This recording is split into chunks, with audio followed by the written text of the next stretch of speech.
Hey guys, today I'm going to be breaking down the level 15 subclass for the Hunter, called BladeDancer. We've seen little footage for this subclass, but we do have access to its ability tree for reference. So let's get started. There are 3 different grenades you can choose from: Flux Grenade, Skip Grenade, and ArcBlade Grenade. The Flux Grenade's damage radius will most likely be moderate. This grenade should kill a fully shielded opponent if it explodes near their feet. When throwing this grenade at a crowd of enemies, it is best to tag one opponent with this grenade. A tagged grenade will increase the damage within its blast radius, making it more likely that you'll kill adjacent enemies. This grenade can be used similarly to the Hunter's throwing knife in the Gunslinger subclass, but remember, there is a delay before the damage is dealt. The Skip Grenade is analogous to the Swarm Grenade, which we were able to use with the Hunter in the beta. This type of grenade is ideal for creating a damage barrier in close quarter combat. I described this tactic in the first installment of my Pro Tips series. Check that out for more info. The ArcBlade Grenade will be useful for taking down multiple enemies in close proximity. This will be most effective in objective games, such as Control, where players are often close to one another when capturing a point. This grenade likely will not kill fully shielded enemies, however, it should increase the likelihood of getting 2 or more kills. The Flux Grenade and the ArcBlade Grenade are your 2 most viable options in PvE. However, in the Crucible, all 3 grenades have their uses. The Hunter's jump ability provides a quick and agile movement in gaining verticality. You can upgrade your jump with higher jump, better control, or blink. In the interest of time, I'm going to analyze only blink, as the other 2 options are self-explanatory. Blink can be used to quickly near or escape an enemy. When activated, you are briefly untouchable from damage. If timed correctly, you can avoid massive damage such as from rocket launchers. When escaping an enemy, it is likely that you will be able to teleport through them and sprint to safety. If Blink is combined with Blink Strike, which I will detail shortly, you can approach your enemy extremely quickly while avoiding a significant amount of damage. This would be effective up to mid-range combat, making it a tactic that would dominate in PvP. Next up, we have the super ability for this subclass, ArcBlade. There are 3 different options to choose from when upgrading the super ability: Showstopper, Razor's Edge, and Vanish. Showstopper will be useful for objective game types with higher player counts in PvP. For other modes, it can be used to clear out enemies in your immediate vicinity. Razor's Edge sends a powerful wave of energy along the ground. This wave does have some lag time, but it allows you to take out enemies in mid-range combat. The clip shown above highlights the damage that can be caused in PvP. Lastly, Vanish allows you to disappear from sight. I imagine this will be useful in PvE when needing to sneak past weaker enemies to take out stronger, more able enemies on the battlefield. Due to the speed of this class, invisibility may make it very difficult for your enemies to keep track of you in PvP. BladeDancer is very close quarter combat oriented. The melee aspect of this subclass exemplifies this focus with Blink Strike.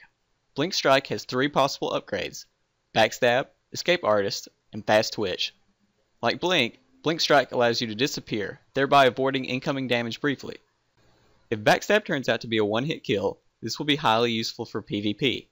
For PvE, this ability will take down strong mini-bosses, but it will not be useful in other scenarios. Escape Artist will be useful when in a crowd of enemies.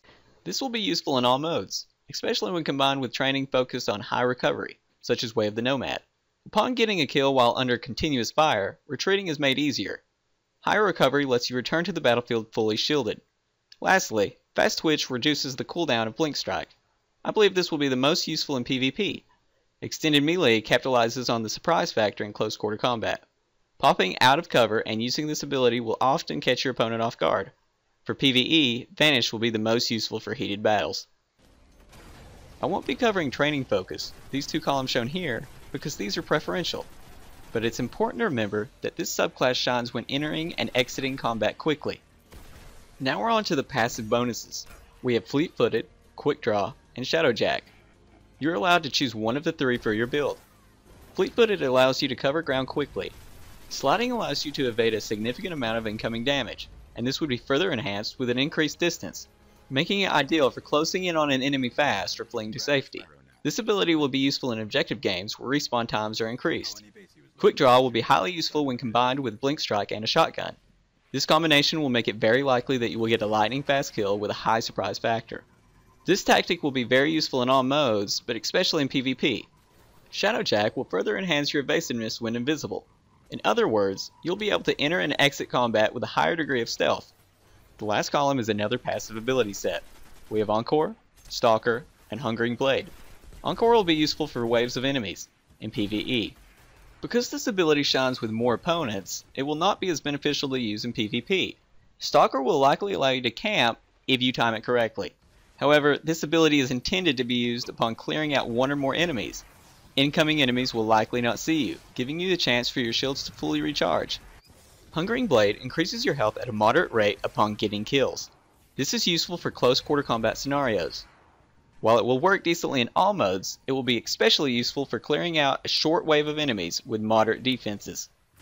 Lastly, like all subclasses, choosing Illumination will lock all of your choices for your build. Doing so will enhance your damage output for these abilities, which will be useful in PvE and the Iron Banner. You may want to create 2 Hunters if you lock in your subclass. This way you can have a build for the Crucible and one for other modes. Everyone has a unique playstyle, and I am no different. My focus will be on PvP, so here's the build that I will likely use with this subclass. If you enjoyed this video, please like, comment, and subscribe for more videos. Thank you for watching, and until next time.